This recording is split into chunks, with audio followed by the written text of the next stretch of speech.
మన ప్రభువును ప్రియరక్షకుడైన యేసు క్రీస్తు వారి నామంలో చేరి వచ్చిన యెరూషలేము ప్రార్థన మందిర విశ్వాసులకు సంఘానంతటికి ప్రభు పేరిట వందనాలు చెల్లిస్తూ ఉంటున్నాం.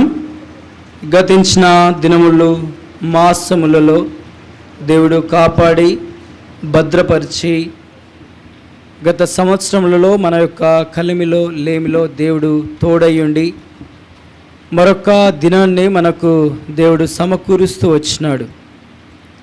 ఆయన సమకూర్చిన, ఆయన అనుగ్రహించిన ఈ సమయంలో ఆయన పునరుత్థాన దినాన్ని పురస్కరించుకొని గత సంవత్సరంలో దేవుడు చేసిన మేలులను మనము తలపోసుకుంటూ హృదయమార మన హృదయంలో నుంచి వచ్చినటువంటి ఆరాధనను దేవుడికి సమర్పించుట కొరకు మనము ఇక్కడికి చేరి రాగలుగుతూ వచ్చినాం. ఇది ప్రభు దినము, పరిశుద్ధ దినము కాబట్టి మనము పరిశుద్ధులముగా మనము ఆయన్ను ఆరాధించుట కొరకు చేరి రాగలుగుతూ వచ్చినాం.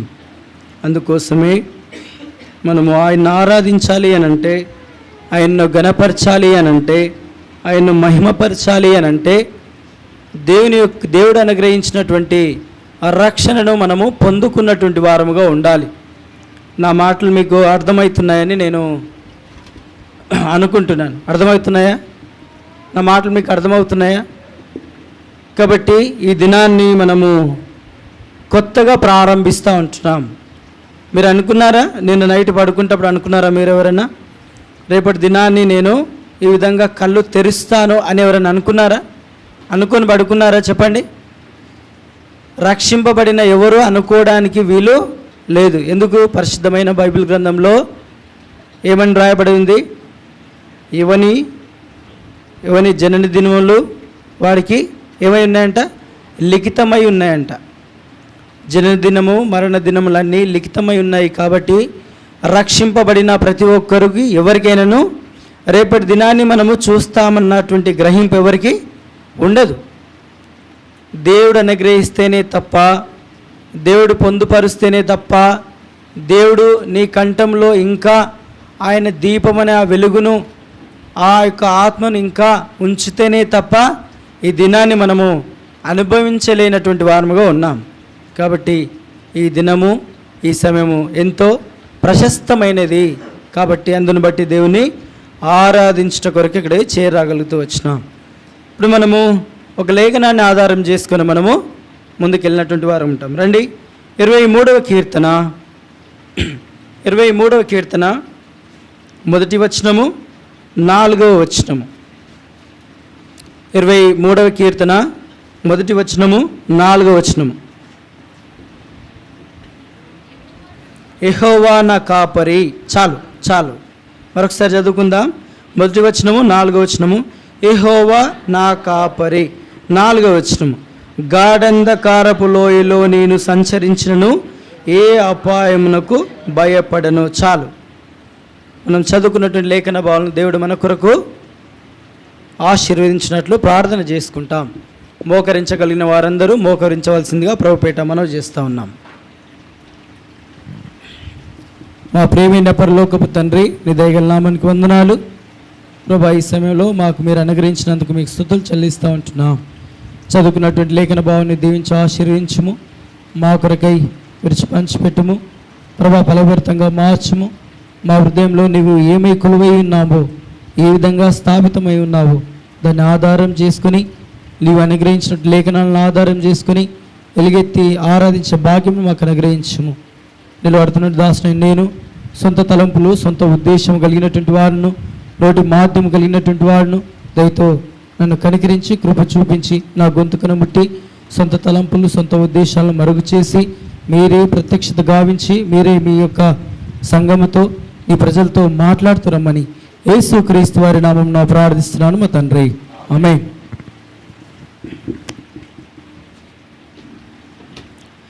మనం చదువుకున్నటువంటి లేఖన భాగము అందరికీ బాగా సుపరిచితమైంది. ఎంతమంది తెలుసు ఈ భాగము? ఎంతమంది తెలుసు? అందరికీ తెలుసు కదా. చిన్నపిల్లలు మొదలుకొని పెద్దవారి వరకు ఈ దావీదు రచించినటువంటి ఈ 23వ కీర్తన ప్రతి ఒక్కరికి తెలుసు. తెలియని వారు ఎవ్వరూ ఉండరు. అయితే ప్రతి ఒక్కరికి తెలిసినప్పటికీ కొన్నిసార్లు ఏమనుకుంటామంటే ఎవరైనా చెప్తా ఉంటున్నప్పుడు రెండు జరుగుతాయి. ఈ కీర్తన మనము ధ్యానం చేస్తున్నప్పుడు 2 విషయాలు జరుగుతాయి. ఏంటి అంటే చిన్నపిల్లలైనా మధ్య వయస్కులైనా పెద్దవారైనా 2 విషయాలు జరుగుతాయి. ఏంటి అని అంటే ఆ దావీదు కీర్తన 23వ కీర్తన చదువుకున్నప్పుడు ఎవరైనా చెప్తే నాకు తెలుసులే అనుకుంటాం. నాకు తెలుసులే, ఇది నాకు తెలుసు బ్రదర్, ఇది నాకు తెలుసు అనుకుంటాం. రెండవది ఇంకొకటి ఏమనిపిస్తుంది అని అంటే ఆ తెలిసిన దాన్ని అవలంబించుటలో ఎప్పుడన్నా లోపం కల్పిస్తే, మనం లోపం కల్పిస్తే అది అడ్డుగోడగా నిల్చుంటుంది. ఈ 2 జరుగుతాయి. అంటే మనం ఏదైనా తప్పు చేస్తున్నప్పుడు ఈ యొక్క లేఖన భాగాలు గుర్తుకొస్తే ఆగిపోయినటువంటి వారం ఉంటాం. లేదంటే తెలిస్తే ఏమనుకుంటామంటే ఎవరైనా చెప్తే అడ్డగిస్తాం. అంటే పాపానికి అడ్డుపడేదన్నా ఉంటుంది, లేదంటే నాకు తెలుసులే అని తిరస్కరించేదని అని ఉంటుంది. అయితే దీంట్లో ఉన్నటువంటి మర్మం ఏంటి, దీంట్లో ఉన్నటువంటి కొన్ని విషయాలను మనం గమనించి మనము ఆరాధనలో ప్రవేశిస్తాం. యెహోవా నా కాపరి అనే మాటను మనం గమనించినట్లయితే ఇది దావీదు రచించినటువంటి కీర్తన. ఎందుకు ఆయన యెహోవా నా కాపరి అని అంటున్నాడు చెప్పండి? యెహోవా నా కాపరి అనడానికి గల కారణం ఏంటి చెప్పండి? యెహోవా మనకు గిడంగా కాపరి. దావీదుకి ఒక్కడికేనా చెప్పండి? మనకు గుడంగా కాపరి. మరి దావీదే ఎందుకు యెహోవా నా కాపరి అని ఆయనకు అనుమతించుకుంటున్నాడు అని అంటే, ఇక్కడ ఈ దావీదు నా కాపరి అనగానే మనకు గుర్తుకొచ్చేది ఆయన చిన్నతనంలో గొర్రెలను మేపుతున్నటువంటి సందర్భం, ఆ గొర్రెలను కాస్తున్నటువంటి సందర్భం, ఆ గొర్రెలను సంరక్షిస్తున్నటువంటి సందర్భం. ఈ సందర్భాన్ని గుర్తుకొచ్చినప్పుడు ఆహా దావీదు గొర్రెల కాపరి కాబట్టి, ఆ గొర్రెలను మేపుతున్నాడు కాబట్టి ఆయన అనుకున్నాడులే అని అనుకుంటాం. కానీ కాదు, ఎంత మాత్రము కాదు. కానీ ఈయన ఎవరికి? మనకు గుడంగా కాపరి. ఈయన దావీదు గొర్రెలను కాస్తున్నప్పుడు ఈ యొక్క కీర్తన రాసిండా చెప్పండి? ఎప్పుడు రాసిండేది? అడవిలో ఉన్నప్పుడు గొర్రెలను కాస్తున్నప్పుడు రాసిందా ఈ కీర్తన చెప్పండి? ఎప్పుడు రాసిన కీర్తన ఇది చెప్పండి? పెద్దగైన తర్వాత, తను రాజైన తర్వాత, ఇశ్రాయేళ్ల పక్షాన 17 యుద్ధములు చేసిన తర్వాత, వాళ్ళకు ఒక విజయాలను అందించిన తర్వాత, తిరిగి తన సొంత వారే తనను తరుముతున్నటువంటి సందర్భంలో.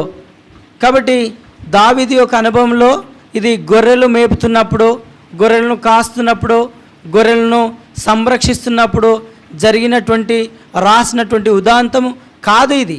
ఈ కీర్తన ఎప్పుడు రాసినాడు అని అంటే దాదాపుగా ఆయన రాజైన తర్వాత సొంత కుమారుడే అక్షరంలో ఏం చేస్తూ వచ్చినాడు? తరుముతూ వచ్చిన సందర్భంలో ఆయన పారిపోతున్నప్పుడు వచ్చినటువంటి ఈ యొక్క కీర్తన. మరి తరమడము, ఈ వెంబడించడము, ఆ సందర్భంలో దావీదు ఏం చేస్తున్నాడు? పారిపోతున్నాడు. మరి దావీదు యొక్క అనుభవం ఏంటి? ఇప్పుడు బాగుంటేనే మనం ఏం చేస్తాం? దేవుని దగ్గరకు వస్తామా? లేకపోతే కలిమిలో లేమిలో గిటంగా వస్తామా చెప్పండి? బాగున్నప్పుడే ఏమనుకుంటాం? బాగుంటే దేవుడు మేలు చేసిండు కాబట్టి వచ్చినాం బ్రదర్ అంటాడు. మరి ఏదైనా కీడు సంభవించింది, ఏదైనా బాధ వచ్చింది, మరి అలాంటి పరిస్థితిలో దేవుని దగ్గరకు వచ్చినటువంటి వారం ఉంటామా మనము చెప్పండి? వస్తామా? అసలు ఎంత మాత్రం రామ్. ఏం మేలు చేసిండని, దేవుడు ఏమిచ్చిండని, ఎందుకోసం రావాలి, ఆయన ఎందుకు ఆరాధించాలి? అసలు ఈ లోకస్తులదే నయముగా ఉంది, ఈ లోకస్తులదే బాగుంది. ఎందుకు? ఆయన రాజభోగాలు వాళ్ళు అనుభవిస్తున్నారు కాబట్టి. మరి క్రైస్తవులకి ఏముంది? ఏం చేయలేదు బ్రదర్, ఏం మేలు చేయలేడు కాబట్టి ఆయన దగ్గరికి మేము రాము. ఏదైనా మేలు చేస్తే వస్తాం. అందుకే ఆనాటి యూదులు అద్భుతాలు చూసినారు, దేవుడు చేసిన అద్భుతాలు చూసినారు, అద్భుతాలను బట్టి వెంబడించినారు. తిరిగి ఏం చేసినారు? మళ్ళీ ఆయన్ను ఏం చేసినారు? వాళ్ళే సిలువకు అప్పగిస్తూ వచ్చినారు. మొదటగా దేవుని అప్పగించింది ఎవరు? దేవుని ఎరిగిన వారా, ఎరగని వారా? దేవుని ఎరగని వారు ఆయనలో ఏమి తప్పుదము లేదు అని తీర్పిచ్చినారు. దేవుని ఎరిగిన వారు మాత్రం దేవుని ఏం చేస్తూ వచ్చినారు? అప్పగిస్తూ వచ్చినారు. అందుకే ఒక సీఎన్ గీతంలో ఒక మంచి పాట ఉంది. ఎరిగి నేను చెడిపోతిని. ఎరిగి నేను ఒక్కసారి ఎరగడం కాదు, ప్రతి ఆదివారము గృహ కూడికలలో, ఇంకా సంఘ ప్రార్థనలలో, స్త్రీల కూడికలలో, యూత్ మీటింగ్లలో, స్పెషల్ మీటింగ్స్లలో, ఇంకా ఎన్నో కూడికలలో ఏం చేస్తున్నాం? ఒక్కటన్నా తెలుసుకోవట్లేదా? ఒక్కటన్నా కనీసం దేవుని గురించి, దేవుడు గొప్ప దేవుడు, దేవుడు మహాత్యం గలవాడు, దేవుడు అద్భుతకరుడు, దేవుడు ఆశ్చర్యకరుడు, దేవుడు ఉన్నతమైన సింహాసనంలో ఉండేటటువంటి, ఇవన్నీ తెలుసా తెలియదా? దేవుడి ప్రభావం తెలుసు, దేవుడికి ఉన్నటువంటి ప్రాధాన్యత తెలుసు, దేవుడు ఉన్నటువంటి ప్రత్యక్షత అన్నీ తెలుసు. ఎరిగి నేను చెడిపోయినాం.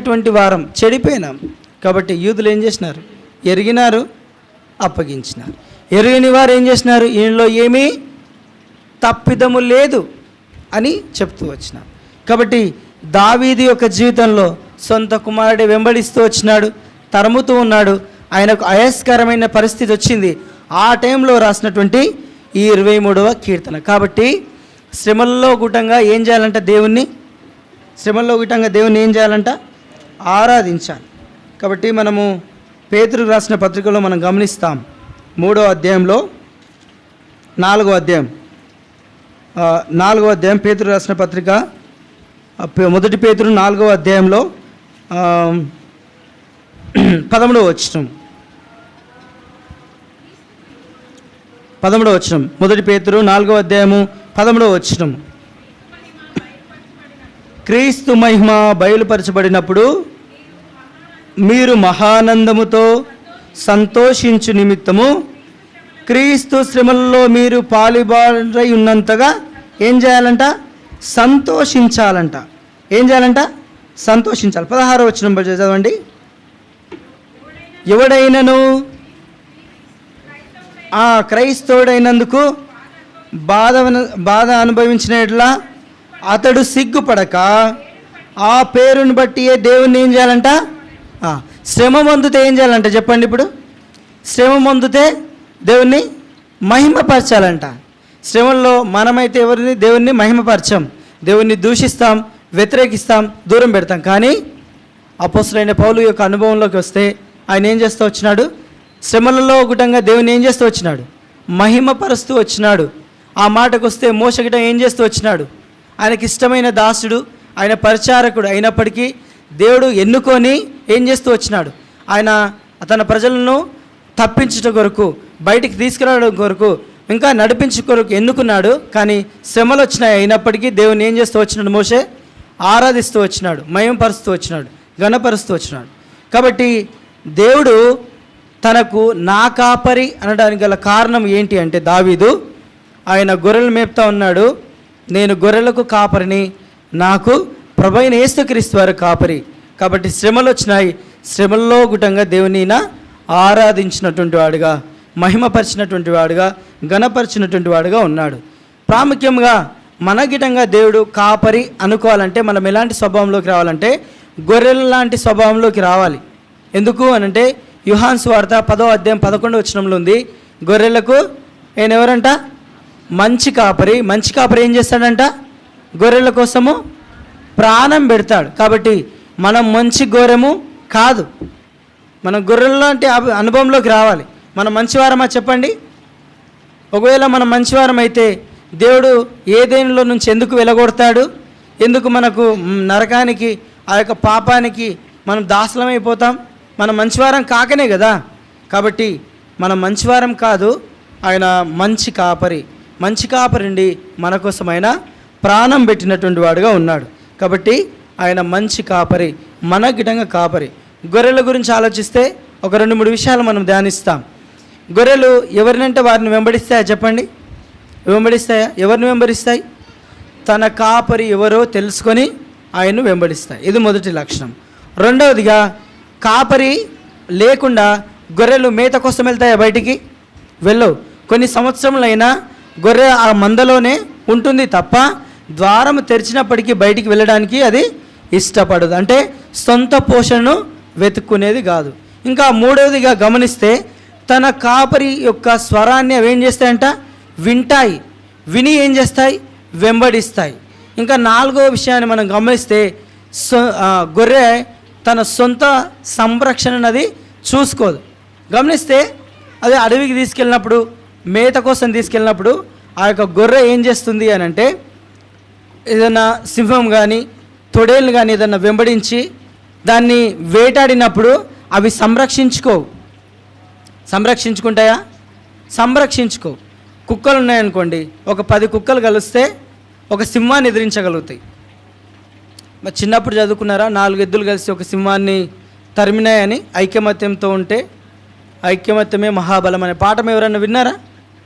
కాబట్టి ఐకమత్యంగా ఉండి 10 ఏమంటారు కుక్కలు కలిసి ఒక సింహాన్ని వెదిరించగలుగుతాయి. కానీ కొన్ని వందల గొర్రెలు ఉన్నప్పటికీ ఒక సింహాన్ని వెదిరించలేవు. ఆ మాటకు వస్తే ఒక కుక్కని అనేవి ఎదిరించలేనివి. కాబట్టి గొర్రెలు సొంత పోషణను ఎరగవు, తన కాపరి యొక్క మాటనే వింటాయి. కాబట్టి గొర్రెల మందలోనే ఉంటాయి, వాటికి వేరే సంరక్షకుడు లేడు. కాబట్టి సొంత పోషణ ఎరిగినటువంటి గొర్రెల్లాగా మనం ఉండాలి, ఆధారపడాలి. కాపరి మీద మనం ఆధారపడాలి. ఇప్పుడు మన కాపరి ఎవరు చెప్పండి? మన కాపరి ఎవరు? ప్రభు అయిన యేసుక్రీస్తు వారు. కాబట్టి కాపరి లేకుండా మన పోషణ జరగదు, మన నడక జరగదు, ఇంకా మన పడక ఇటంగా జరగదు. అందుకే 23 కీర్తనలు ఏమంటాడు? యెహోవా నా కాపరి, పచ్చిక గల చోట్ల ఆయన నన్ను, 3వ వచనంలో నాకు ఆయన సేద తీర్చువాడు. ఇంకా గాఢంధకార లోయల్లో నేను సంచరించిన ఆయన నాకు ఏం చేస్తాడంట? ఏ అపాయమును భయపడకుండా ఉండవచ్చు. కాబట్టి ఆయన మన కాపరి అనుకుంటేనే తప్ప మనము మన జీవిత యాత్రను సాగించలేనటువంటి వారము. ఇప్పుడు 4వ వచనాన్ని చదువుకొని కొన్ని విషయాలు గమనించి మనము ఆరాధనలో ప్రవేశిస్తాం. రండి, 23వ కీర్తన 4వ వచనం. గాఢంధకారపు లోయలో నేను సంచరించినను ఏ అపాయమునకు భయపడను. ఇక్కడ గాఢంధకారపు లోయ, ఈ విషయాన్ని మనం గమనించినట్లయితే గాఢంధకారపు లోయ అనగా మనకు గుర్తుకొచ్చేది ఏంటి చెప్పండి? లోయ అనగానే గుర్తుకొచ్చేది ఏంటి చెప్పండి? లోయ అంటే ఒక గుంత. ఇంకా లోయ అనగానే చెప్పండి, లోయ అంటే చెప్పండి బ్రదర్. లోయ అంటే మీరు ఏమనుకుంటారు? గుంత. ఇంకా చెప్పండి. ఒక సొరంగము, ఇంకా ఒక వెలుతురు లేని ప్రదేశము, ఒక చీకటి గల ప్రదేశము. లోయలో ఏమైనా బెడ్ ఉంటుందా చెప్పండి? ఏముంటాయి లోయలో? ముళ్ళుంటాయి, బురద ఉంటుంది. అది గాఢంధకారం. అంటే గాఢంధకారము అనే విషయాన్ని మనం ఆలోచించుటకైనను వివరించుటకైనను మనం సరిపోం. అక్కడ ఉంది ఏంటంట? గాఢంధకారము. కాబట్టి గాఢంధకారపు లోయలో, ఆ లోతైన గుంతలో, అలాంటి ప్రదేశంలో మనం ప్రవేశించినప్పటికీ మనకేం కలగదంట? ఏ అపాయము భయము మనకు కలదు. కాబట్టి ఈ గాఢంధకారపు లోయ ఎక్కడ ఉంటుంది అని అంటే లోకములో ఉంటుంది. ఈ గాఢంధకార లోయ ఎక్కడ ఉంటుందంట? లోకములో ఉంటుంది. చూడండి, మనకు బాధలు ఎప్పుడు వస్తాయి? మనకి ఇబ్బందులు ఎప్పుడు వస్తాయి చెప్పండి? ఏదైనా ఆశిస్తేనే వస్తాయి.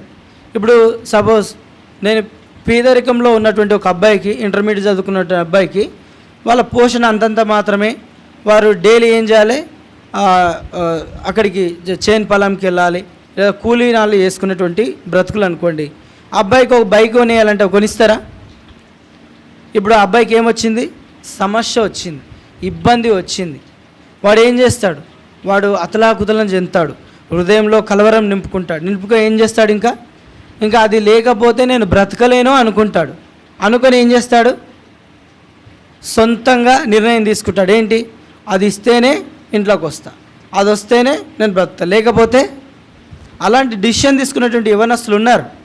కాబట్టి అది వాడికి లోయ. కాబట్టి మన జీవిత యాత్రను ఇలాంటి లోయ గుండా మనము ప్రవేశిస్తున్నాం. ఈ లోకమనే ఈ లోయలో ఏముంది అని అంటే అంధకారం ఉంది, బాధ ఉంది, శ్రమ ఉంది, అవమానం ఉంది, దుఃఖం ఉంది. ఇలాంటి పరిస్థితుల నుంచి దేవుడు ఏం చేస్తూ వచ్చినాడు అని అంటే, రండి ఆదికాండము 37వ అధ్యాయము, ఆదికాండము 37వ అధ్యాయము 14వ వచనం. ఆదికాండము 37వ అధ్యాయము 14వ వచనం. అప్పుడతడు నీవు వెళ్ళి నీ సహోదరుల క్షేమమును మందక్షేమమును తెలుసుకొని నాకు వర్తమానము తెమ్మని అతనితో చెప్పి హెబ్రోను లోయలో నుంచి అతన్ని పంపెను. హెబ్రోను లోయలో నుంచి అతన్ని పంపెను. ఆ లైన్ హెబ్రోను లోయ అనే దాన్ని మనము అండర్లైన్ చేసుకోండి. ఒకసారి అనండి, హెబ్రోను లోయ అనండి, గట్టిగానండి, హెబ్రోను లోయ. ఇప్పుడు మనం ఎక్కడున్నాం? లోకంలో ఉన్నాం, గాఢంధకారంలో ఉన్నాం, బాధలో ఉన్నాం, ఇరుకులో ఉన్నాం, సమస్యల్లో ఉన్నాం, ఇంకా దూషణకరమైనటువంటి పరిస్థితిలో ఉన్నాం, దూషింపబడతా ఉన్నాం. ఇలాంటి పరిస్థితిలో నుంచి దేవుడు ఎక్కడ నడిపినాడు అని అంటే, మనం ఏ సావాసంలో ఉన్నాం చెప్పండి? ఏ దర్శనంలో ఉన్నాం? హెబ్రోను. హెబ్రోను అనగా చెప్పండి, హెబ్రోను అనగా అర్థం ఏంటి? హెబ్రోన్ అంటే అర్థం ఏంటి బ్రదర్? హెబ్రోన్ అంటే సహవాసము. హెబ్రోన్ అనగా సహవాసమునకు గుర్తు. కాబట్టి మనం ఎలాంటి సహవాసంలో కలిసినాం? లోకస్తులమైన మనము, దూరస్తులమైన మనము, బాధ అనుభవించే మనము, ఇంకా అంధకారంలో ఉన్న మనల్ని ఎక్కడికి గలిపినాడు? ఆయన మందిరంలో గలిపినాడు. హెబ్రోను అనే సహవాసములో మనల్ని ఏం చేస్తూ వచ్చినాడు? కలుపుతూ వచ్చినాడు. కాబట్టి దేవుడు హెబ్రోన్ అనే సహవాసం అనే మాట ఎందుకు వచ్చింది చెప్పండి? ఈ సహవాసం ఎందుకోసం వచ్చింది? ఎక్కడ చూస్తాం ఈ సహవాసాన్ని? మొదటగా ఆదికాండము 2వ అధ్యాయంలో మనం గమనిస్తాం. దేవుడు నరుణ్ణి నిర్మిస్తూ వచ్చినాడు. నరుణ్ణి నిర్మించి ఏం చేస్తూ వచ్చినాడు? ఏదేను అనే ఒక తోటను ఆయన నిర్మించి అక్కడ సేదపరిచి దాన్ని చేయడానికి, దాన్ని ఏలడానికి, దాన్ని సంరక్షించడానికి ఆ యొక్క మనుష్యుని అక్కడ ఉంచుతూ వచ్చినాడు. ఎవరు ఆ మనుష్యుడు చెప్పండి? ఆదాం. అర్థమవుతున్నాయి నా మాటలు? కాబట్టి మనిషి అక్కడ ఏదేను అనే వనాన్ని కలుగజేసి దాన్ని ఏలుట కొరకు ఒక మనిషిని కలుగజేసి తనతో చల్లటి పూట మాట్లాడడం కొరకు, తనతో సహవాసం చేయట కొరకు, తన బాగోగులు తెలుసుకొనుట కొరకు, తనతో మాట్లాడి తన యొక్క ఉద్దేశమును ఇంకా ఆయన యొక్క సంకల్పమును నెరవేర్చుట కొరకు మానవుని నిర్మించి ఆ సహవాసము అనే హెబ్రోను సహవాసంలో ఏం చేస్తూ వచ్చినాడు? అక్కడ నిలుపుతూ వచ్చినాడు. ఏదేనులో నిలుపుతూ వచ్చినాడు. ఎందుకోసము? సహవాసము చేయాలన్నటువంటి ఉద్దేశమే. కాబట్టి మరి ఆ మనుష్యుడు సహవాసము కలిగి ఉన్నటువంటి, దేవునితో నేరుగా సహవాసం కలిగినటువంటి ఆ మనుషుడు ఏమవుతూ వచ్చినాడు? మరి తన సొంత తలంపుతో, సొంత ఉద్దేశంతో ఎవరికి లోనవుతూ వచ్చినాడు? అపవాది యొక్క మాటలకు చెవియొగ్గి పాపానికి దాసుడై పాపాన్ని అంటించుకుంటూ వచ్చినాడు. చివరకు ఆ యొక్క ఏదేనులో నుంచి గెంటి వేయబడుతూ వచ్చినాడు. కాబట్టి ఆ గెంటి వేయబడినటువంటి నిన్ను నన్ను, పాపాత్ములమైన నిన్ను నన్ను ఏం చేస్తూ వచ్చినాడంటే హెబ్రోను అనే సహవాసంలో కలిపి తిరిగి సమకూర్చి ఆయన మాటలను వినగలిగే ధన్యతను మనకు కలగజేస్తూ వచ్చినాడు. అందుని బట్టి దేవుని ఏం చేయాలి? స్తుతించాలి.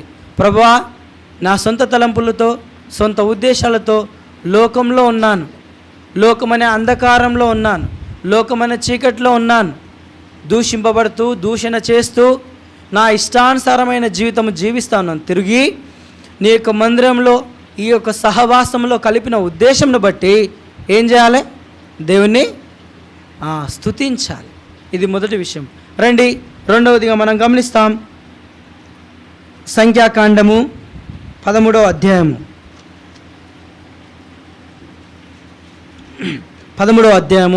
22, 23 వచనాలు.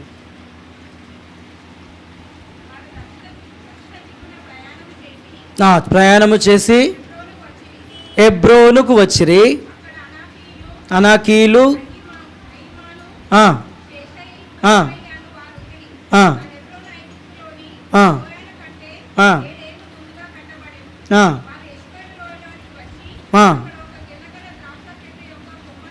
చాలు. వాళ్ళు ఎక్కడికి వచ్చినారంటే హెబ్రోన్ నుంచి ఎష్కోలుకు వచ్చినారు.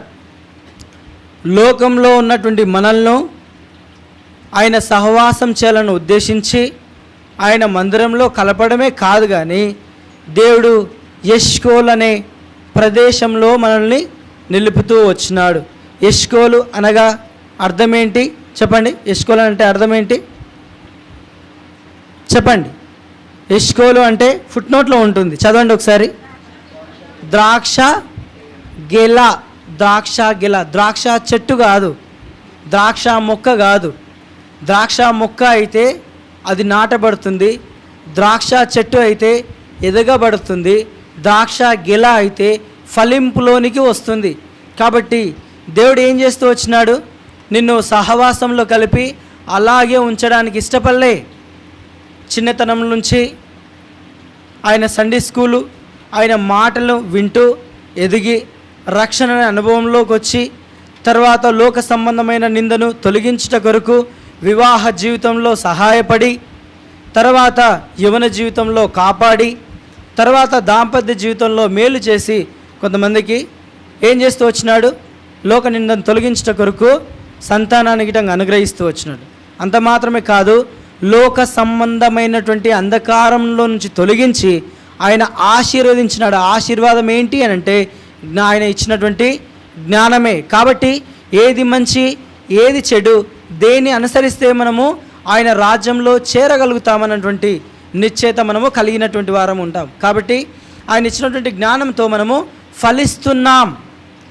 ఓలే ఫలించకుంటే ఏమవుతుందంట? మన జీవితము చెట్టు వేరున గొడ్డలి నాటబడి ఏమవుతుందంట?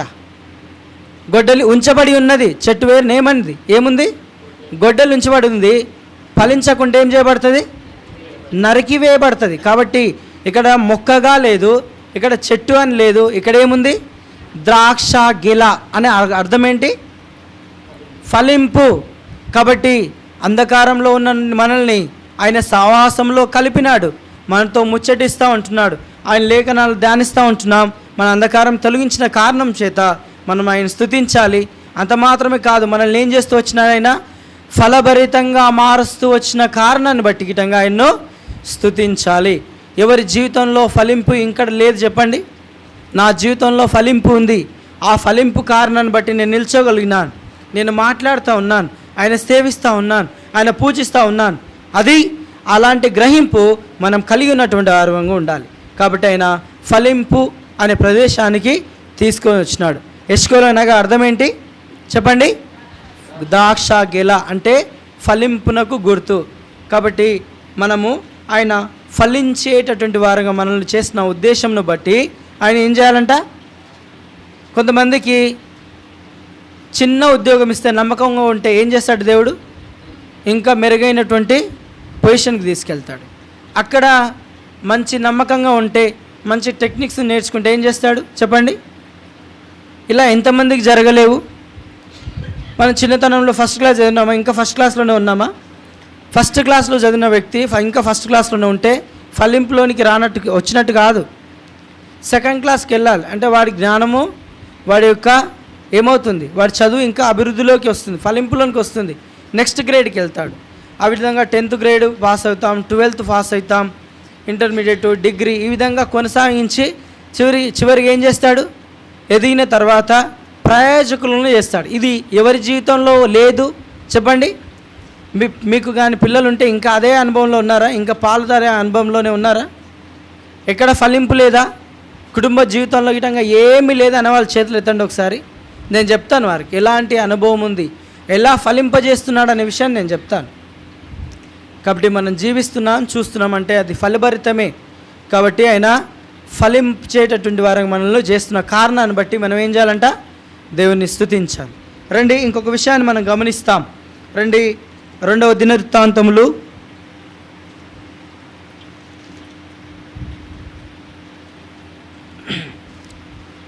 20వ అధ్యాయము 25వ వచనం.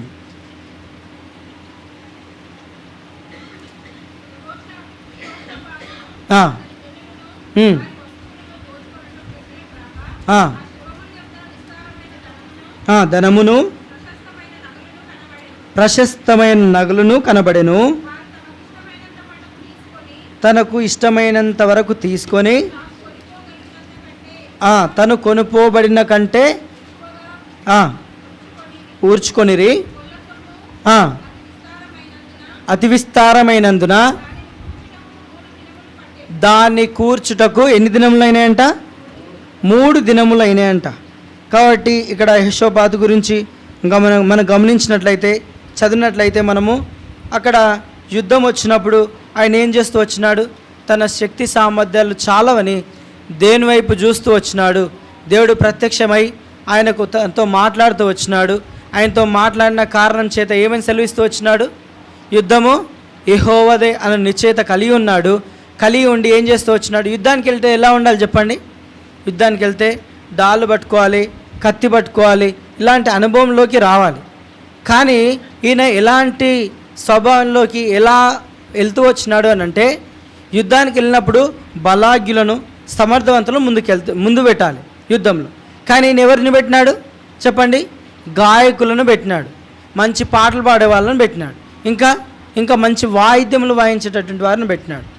ఇక్కడ వీళ్ళు వాయిద్యాలు వాయిస్తూ ఉన్నారు, అక్కడ వాళ్ళు ఏం చేస్తున్నారంటే వీళ్ళ శత్రువులు చంపుకుంటున్నారు. ఒక్కరినైనా విడిచిపెట్టకుండా అందరు చనిపోయిన తర్వాత ఏం చేసినారంటే ఇప్పుడు వెళ్ళి వాళ్ళ దగ్గర ఉన్నటువంటి బంగారము నగలను ఏం చేస్తున్నారు? ఒలుచుకున్నారంట.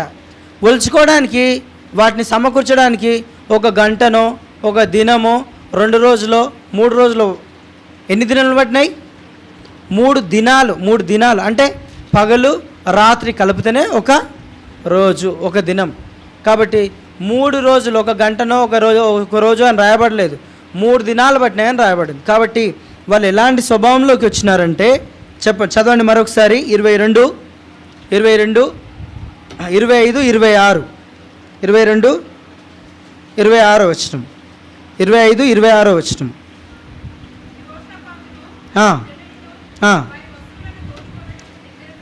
రాగా కనబడిను, తీసుకొని ఒలుచుకొనిరి.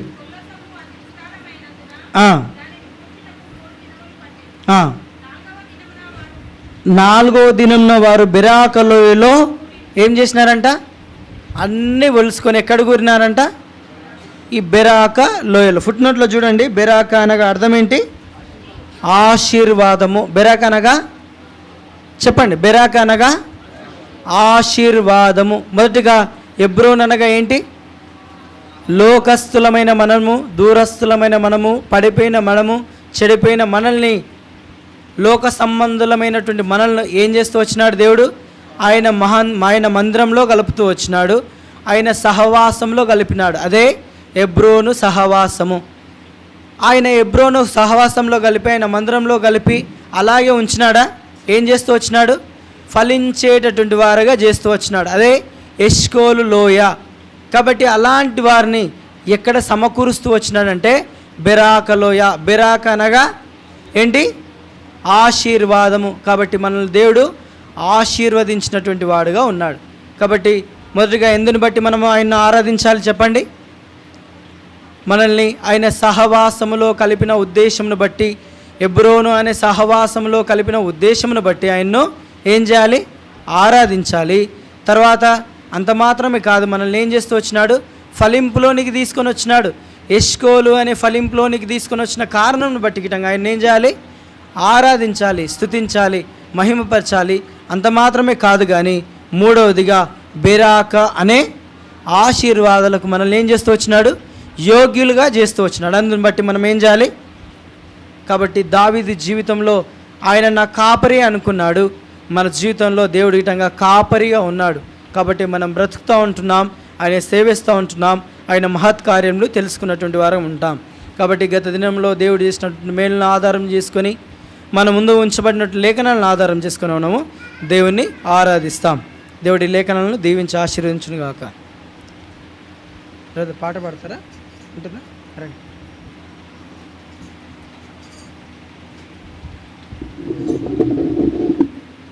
ఈ సమయంలో ఒక పల్లవి చిన్న మాత్రం